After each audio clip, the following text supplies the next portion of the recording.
Rama and his team are said to have built this bridge over the seas to Lanka. Only if Rama is historical, then can this bridge be man-made. Did Rama really exist? Is Rama historical? While divinity is a matter of faith, historicity is a matter of existence. Well, in the last 100 years, giant strides have been made in understanding history using modern scientific tools. So, let us look at Ramayana from this fresh scientific perspective and see if Rama was indeed historical and whether specific dates can be attributed to him in the modern English calendar. Ramayana is a geographically correct text. Every place visited by Rama is today identifiable by historic landmarks, commemorative temples, and local legends. Ramayana and Mahabharata, the traditional historical texts of India, contain many astronomical observations as recorded by the chroniclers. When we cull out these observations and search for them using the planetarium software, it throws up dates of when these configurations must have occurred in the past. We shall call this technique of dating using culled out astronomical observations embedded in ancient texts as archaeoastronomy, as this technique of exploring the sky configurations in the past for events mentioned is akin to digging into the earth for archaeological evidences.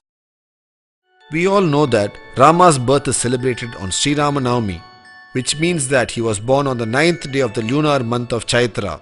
This shloka gives the detailed star configuration at the time of his birth. From this shloka, we can list out the positions of the planets. When this data is entered into the planetarium software, it gives us the date of Rama's birth as 10th January 5114 BCE. The dates thrown up by the planetary software are internally consistent with the sequence of events of the Ramayana legend. Let us look at ground facts now. No major archaeological relics of the period of Rama have been found on ground so far. This is because Rama is said to have lived thousands of years ago.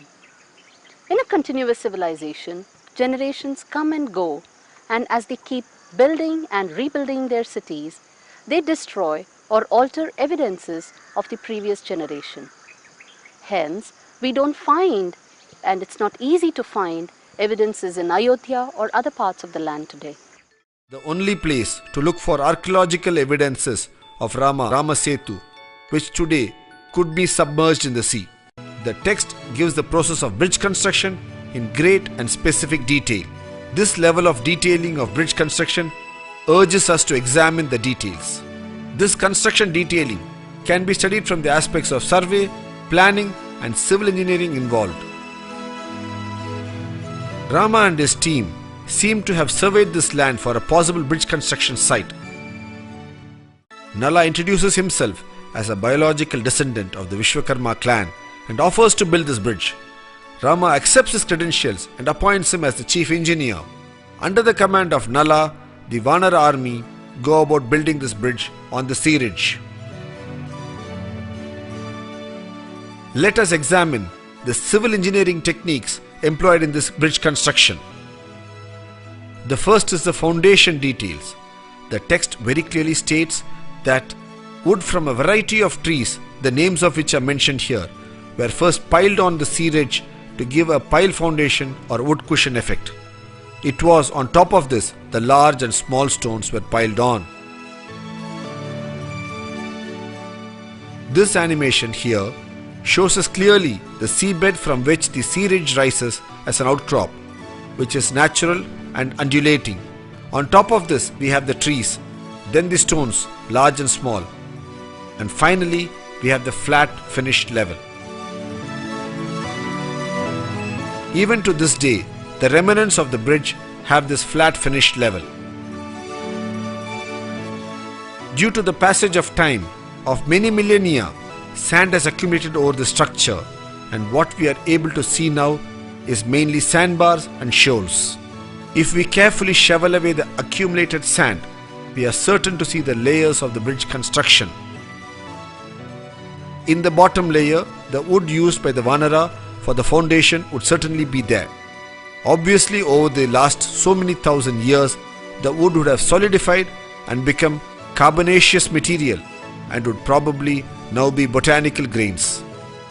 The text then speaks of the Vanara holding ropes on both sides of the bridge being constructed and the wood and the stones being piled between them.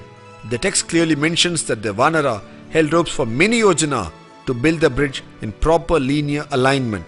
From this description, it is clear that it was not just random throwing of stones, but a planned effort which took into consideration the concept of linear alignment, which is even today evident from the aerial photograph of the bridge. The distances they covered each day is also mentioned in the text. In the text, it's explicitly mentioned that the total length of the bridge was 100 yojana in length and 10 yojana in width. This is a 10:1 ratio. Today, at actual site conditions, the Rama Setu or Adams Bridge measures to 35 kilometers in length by 3.5 kilometers in width. This is also a 10:1 ratio. After the victorious battle with Ravana, while returning with Sita to Ayodhya in the Pushpak Vimana, they fly over this bridge.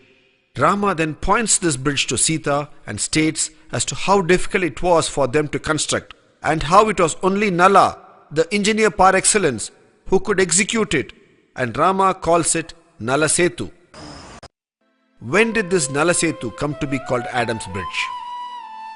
The bridge was originally called Nala Setu, as we have seen.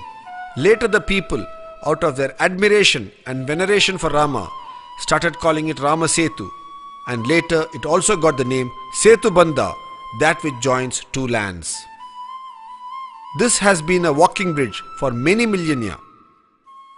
During the course of its early usage, one of the early Islamic religious leaders of Sri Lanka walked over this bridge and reached Lanka to do penance there. Since he was the early Islamic man, he was called Adam by the Sri Lankan Muslims. When the Europeans came to this part of the world, they could easily correlate to the name Adam, and they started calling it Adams Bridge in their records, and the name stayed. In the last few decades, man-made satellites have been regularly orbiting the Earth and photographing various parts of the Earth. One such area they have photographed is the southern part of India. In this set of photographs, the bridge is also visible.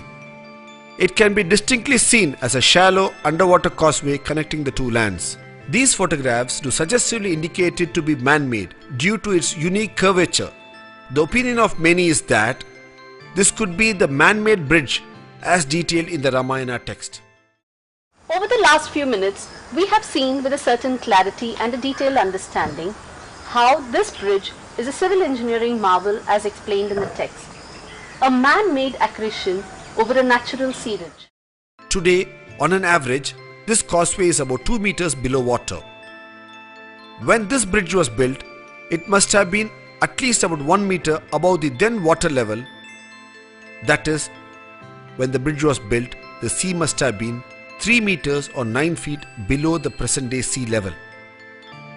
As per the World Oceanography Report, a 9 feet rise in sea levels due to the melting of the polar ice caps and global warming should have occurred over 7,000 years.